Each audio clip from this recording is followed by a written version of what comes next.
Martial Bellon, bonjour. Bonjour. Et merci d'être fidèle à ce rendez-vous de mi-saison, même si la mi-saison est déjà un peu dépassée. Alors, lors de notre dernière entrevue, vous aviez demandé pas mal de patience parce qu'il y avait un changement de style de jeu, il y avait déjà un changement d'entraîneur. Depuis 4 mois, il s'est passé pas mal de choses dans les coulisses du Rhenus. Il a fallu changer d'entraîneur fin octobre. Mais l'équipe a tout de même atteint ses objectifs de mi-saison en se qualifiant pour la Leaders' Cup. In extremis, c'est vrai, et en se qualifiant pour les playoffs de la Champions League. Alors, quel bilan vous faites de ces 4 premiers mois de cette saison? Je me souviens avoir dit à l'un de vos confrères que ma patience avait des limites, et ces limites ont été atteintes à la fin du mois d'octobre. Je rappelle qu'on avait perdu 7 matchs sur 8, c'est-à-dire qu'on peut difficilement faire plus mal, et avoir un début de saison plus calamiteux. Donc mon sentiment aujourd'hui, il est mitigé. Je suis satisfait qu'on a, grâce à Vincent, redressé la pente et atteint les objectifs de mi-saison avec la qualification pour la Leaders' Cup et la qualification pour les 16e de finale de la BCL. Mais je dois avouer que je suis déçu par certains joueurs que nous avons recrutés. Ces joueurs ont du talent, tout le monde l'avait souligné à l'époque, mais chacun peut constater qu'il manque dans cette équipe ce qui est incarné par nos cadres anciens, Jérémy, Paul, Matt, et puis également Roméo, je veux dire. Mais il manque chez certains la niaque, l'engagement et la manière dont nous avons été battus à Salonique avant-hier démontre que cette équipe manque régulièrement d'investissement, alors que Vincent, je crois, les avait prévenus à plusieurs reprises du combat qu'ils allaient avoir à Salonique, qui au demeurant n'est pas une équipe très très forte, je ne vais pas dire qu'elle n'est pas mauvaise, mais ce n'est pas une grande équipe. Par contre, dans le combat, dans l'intensité, Salonique a montré comment il fallait prendre les matchs, et là on n'a pas su le faire. Justement, cette niaque faisait la marque de fabrique de l'équipe l'an dernier. Alors c'est vrai qu'elle est talentueuse, qu'elle sait nous montrer des choses, mais que dans l'engagement, elle n'est effectivement pas toujours à la hauteur, et c'est peut-être aussi pour ça qu'elle est encore assez loin du top 4 que vous visiez régulièrement. Est-ce que vous pensez que ce top 4, on peut encore l'atteindre d'ici les playoffs? Cette équipe a montré que par séquence, elle savait le faire, notamment à domicile. Pour moi, le match, même s'il était perdu contre Tenerife, reste un match référence. Il était perdu au buzzer, on aurait pu le gagner. Elle avait démontré à cette occasion, mais c'était au Rhenus, et souvent l'équipe montre deux visages, un à domicile et un autre à l'extérieur, qu'elle avait la capacité de jouer avec intensité. Elle le fait par séquence. Il faut que les joueurs apprennent à le faire pendant 40 minutes, aussi bien au Rhenus, où elle est poussée par son public, mais aussi à l'extérieur. J'ai quelques interrogations sur la capacité de cette équipe à le faire. Comme elle a démontré qu'elle savait le faire par séquence, je reste néanmoins optimiste. On a pu lire le coup de gueule de Paul Lacombe, qui justement n'est pas avare de ses efforts en matière d'engagement, d'intensité.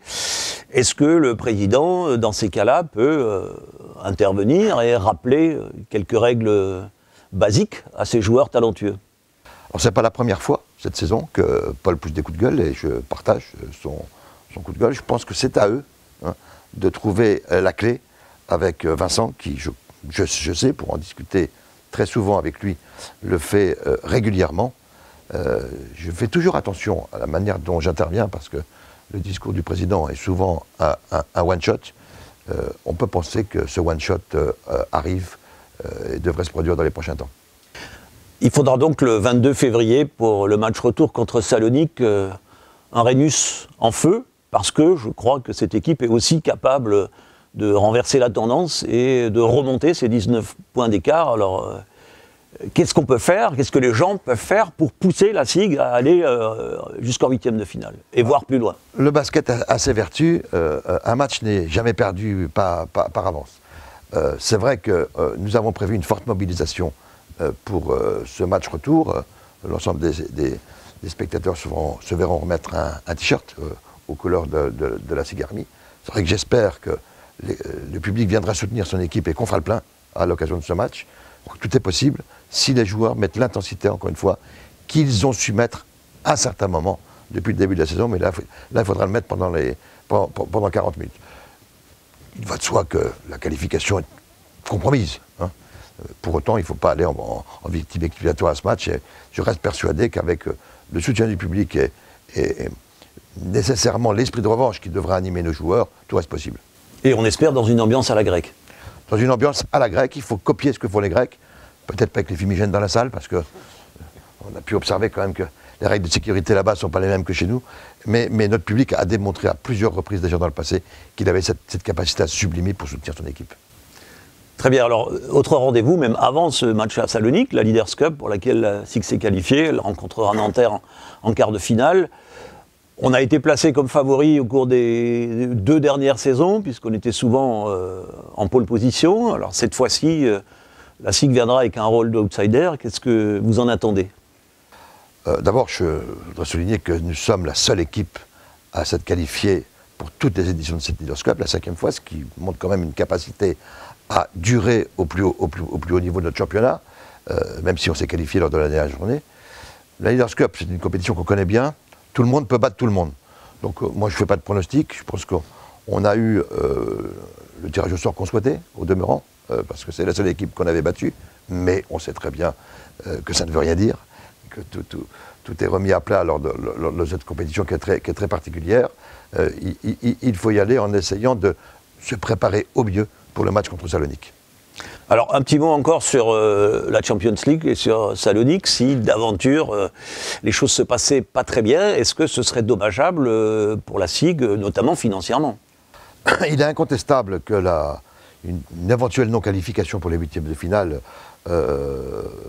serait dommageable pour nos finances. Je rappelle que nous avons un déficit à combler, ce que tout le monde a oublié.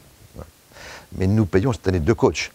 Contrairement à ce que les uns et les autres peuvent penser, nous avons honoré notre contrat à l'égard d'Henrik Detman comme la loi le nécessite, et il est payé jusqu'à la fin de la saison. Ça, c'est le cadre des contrats à durée déterminée. Ce qui veut dire que le salaire de Vincent n'était pas prévu dans le budget. Donc je le dis clairement par rapport à ce que j'entends ou je lis ici ou là, nous n'avons aujourd'hui absolument pas les moyens de recruter un joueur supplémentaire, parce qu'il faut d'abord combler le déficit lié à la charge supplémentaire du salaire de Vincent, ce qui veut dire que cette année, nous payons 2 coachs.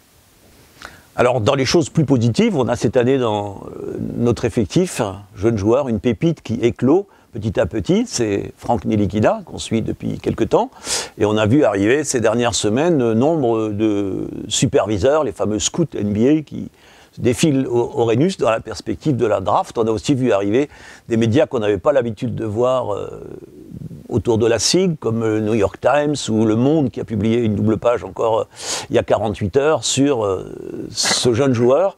Alors, comment est-ce que le président suit cette effervescence autour de ce jeune joueur talentueux ? D'abord, je parle régulièrement à Franck, qui est un gamin qui, encore une fois, réussit globalement à gérer la charge qui est sur lui, et je crois que tout le club l'accompagne dans cette direction. C'est vrai, beaucoup de choses sont organisées autour de Franck. Bon, c'est d'abord un très bon coup de projecteur pour le club et pour Strasbourg, puisque c'est une vision internationale de ce que nous pouvons produire, et ça, le président que je suis s'en félicite. Pour autant, il me semble important qu'on veille à bien encadrer Franck. Je suis prudent sur tous les commentaires qu'on peut entendre ici ou là. Il progresse, c'est ce qui est le plus important. Chacun peut le constater. Je pense qu'il va encore le faire d'ici la fin de saison. J'observe, comme vous, les pronostics qui sont annoncés pour la draft. Je souhaite évidemment à Franck, puisque c'est son objectif ultime, de pouvoir jouer en NBA plus tard. J'ai aussi dit qu'il me paraissait important que, même s'il est drafté au mois de juin, ce serait bon pour lui, qu'il passe encore un an chez nous pour s'aguerrir, parce que, attention, beaucoup de jeunes prodiges n'ont pas réussi quand ils sont allés trop jeunes rejoindre la Grande Ligue. Donc mon objectif, effectivement, est qu'il soit drafté pour lui au premier tour, comme il est annoncé, mais que peut-être, pas tant pour le bien du club, mais surtout pour lui, qu'il puisse réussir sa carrière après. Une année encore avec nous serait peut-être une perspective intéressante pour lui, mais à ce niveau-là, c'est pas nous qui décidons.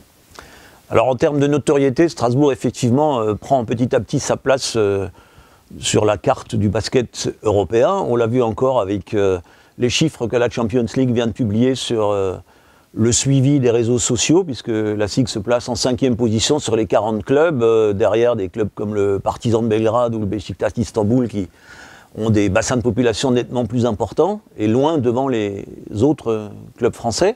Alors en termes de notoriété aussi, ce qui va pouvoir contribuer, ça a été vu récemment, c'est ce projet d'Arena. Alors qu'est-ce que vous pouvez en dire aujourd'hui qui n'a pas encore été dit? Alors d'abord, je voudrais souligner tout le travail qui peut vu finalement, parce que c'est d'abord l'équipe que les uns et les autres jugent et voient, soit dans les matchs, soit à la télévision, mais le travail considérable qui est fait par l'équipe administrative et commerciale du club. Si nous avons atteint le niveau auquel vous faites référence, c'est parce qu'il y a un très gros travail qui est fait dans ce domaine et le club poursuit sa professionnalisation. Et ça, je crois qu'il faut que tout le monde en soit conscient. Le travail sur la durée que nous avons engagé depuis plusieurs années commence à porter ses fruits. Évidemment, il est important que le sportif suive. C'est la raison pour laquelle nous avons engagé il y a 2 ans ce projet Arena, qui, je le rappelle, est dans son montage unique en France. Si nous parvenons à atteindre l'objectif que nous nous sommes fixés, nous serons le premier club qui sera propriétaire, dans le cadre d'un bail amphithéotique que nous négocierons le moment venu avec la collectivité. Je rappelle qu'un bail amphithéotique vous rend propriétaire d'un équipement pendant une certaine durée, ce qui veut dire qu'il reviendrait au bout de 30 ou 35 ans à la collectivité.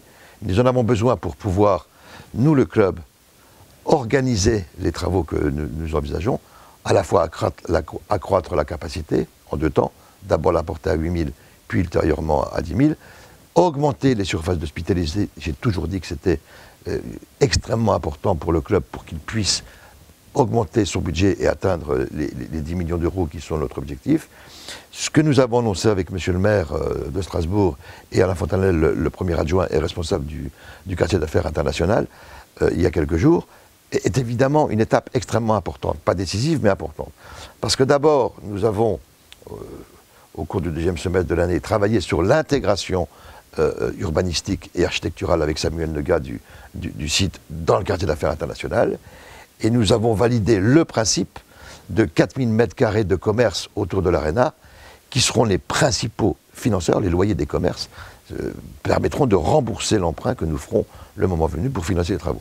Donc c'est une étape extrêmement importante. Il nous reste maintenant à trouver une demeure, mais je crois que ce qui a été annoncé va faciliter, entre guillemets, la crédibilité de notre projet. Nous avons depuis quelques mois déjà des contacts avec des entreprises locales, mais aussi avec une entreprise nationale et une entreprise internationale.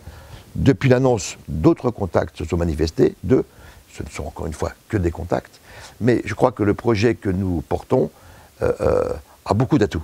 Au-delà de la sphère basket, il est situé dans un environnement qui est exceptionnel, au pied du Parlement européen, dans le cadre du futur quartier d'affaires. Il sera le pôle d'animation de ce quartier d'affaires en lien avec l'îlot sport que la collectivité a développé de l'autre côté du canal. Je suis optimiste sur la manière dont nous développons ce projet. Bien évidemment, il reste tributaire de financement privé. C'est le pari que nous avons fait depuis le début. Encore une fois, c'est la première fois, hors football, je précise, qu'un club mène un tel projet en France. Beaucoup d'observateurs dans le domaine du sport français regardent l'avancée de notre projet de manière très attentive, parce que si nous y parvenons, évidemment, il y aura d'autres qui pourront emboîter le pas du modèle que nous développons par la suite. On voit donc que la SIG ne manque pas de perspectives, voit loin, y compris sur le domaine extra-sportif. Alors est-ce que sur le domaine sportif, Vincent Collet, par exemple, a signé pour cette saison? Est-ce que vous êtes déjà en pourparlers, ou est-ce que vous réfléchissez déjà à la manière de poursuivre une route commune dans les années à venir? Je vais être très clair, nous avons fait une proposition de prolongation de contrat à Vincent ces derniers jours. Mon sentiment est que nous avons fait une belle proposition. Je sais que Le Mans lui a fait également une proposition, et je comprends d'ailleurs que Le Mans fasse cette proposition. Elle a été faite avant le limogeage de Coulter, hein, c'est pas d'actualité depuis les dernières 48 heures. Et il est parfaitement légitime que Le Mans, qui est le club d'origine de Vincent, souhaite s'attacher à ses services. Vincent choisira entre ces 2 propositions, dans la mesure où l'engagement qu'il a pris avec l'équipe de France fait qu'il ne peut plus postuler, comme la Fédération française l'avait annoncé, dans un club européen. Nous nous sommes fixés une deadline très claire, qui est la fin du mois de février, parce que je ne veux plus revivre, au cas où Vincent choisirait d'aller au Mans, la situation de l'année dernière et avoir le temps, le cas échéant, de rechercher un nouveau coach. Donc je pense qu'après la Leaders Cup, c'est-à-dire à la fin du mois de février, je serai en mesure de communiquer une réponse précise sur la question précise que vous avez posée. Merci Martial et à très bientôt. Merci.